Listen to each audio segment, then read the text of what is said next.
Što studiraš? Informacijske znanosti. Knjižničarstvo, ajde.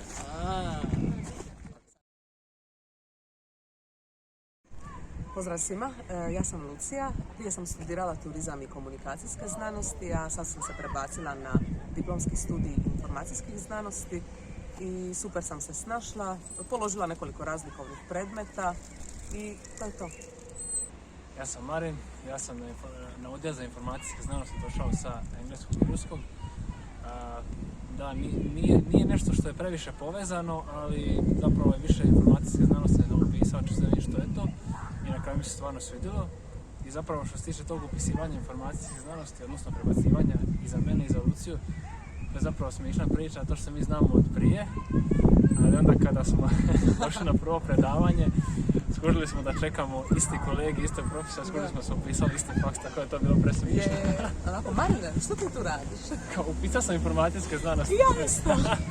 To je stvarno bilo dobro. Da, smiješno, da se znamo 10 godina. Informacijske znanosti prije prebacivanja na ovaj odjel definitivno sam znao da ima veze sa knjižničarstvom, odnosno knjižnicom, ali zapravo van toga nisam imao pojma što bi još to moglo biti informacijske znanosti. Pa ja dijelim mišljenje s kolegom. Isto sam povezivala to s knjižnicom prije. I onda kad sam došla sam se iznenadila koliko toga se u biti krije iza tog samog naziva, iza studija. Informacijske znanosti su u biti toliko toga kao kad vidite santu leda i onda sve što se nalazi dolje, to su informacijske znanosti. Dakle, pregršt toga. Informacijske znanosti su u biti vrlo važna znanstvena disciplina jer danas ju nalazimo u biti na svakom koraku u svakodnevnom životu. Možete raditi puno različitih poslova s tim, ne samo rad u knjižnici, tako da upravo zbog toga ako upišete ovaj studij sigurno nećete ostati na birovu kao nezaposleni i tražeći posao.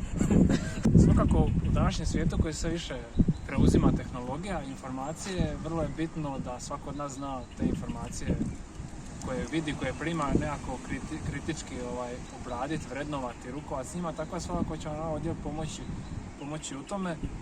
Mislim, puno ljudi će reći informacijske znanosti, to je dosadno, to je ovako, onako, ali zapravo, ne znam, svi imate Netflix, gledate serije, filmove, sustav preporuke na Netflixu, to su informacijske znanosti, ili na YouTube. Tako da, informacijske znanosti su stvarno u svakoj nekakoj pori, ajmo tako iz našeg života i ovaj faks, nema nešto bolje od ovog faksa da vas pripremi za to.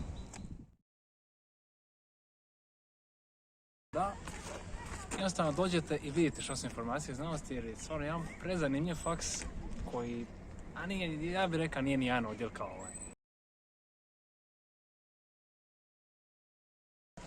Bilo mi je super se snaći, ponovno ću snimati. Šta ćemo? Viš, ovo je samo probno. Čekaj, še naša da ne... A da li sad je test? Jednostavno za položiti i opet ću ponovno... Samo nastavi snimati. Ovo ćemo sad izbrisati. I igrom slučaja sam upisala komunikacijske, opet rekla komunikacijske. Dalje. Ako vas zanimaju, ovo sam rekla se drugačiji naglas. Zanimaju. Bok svima. Živjeli.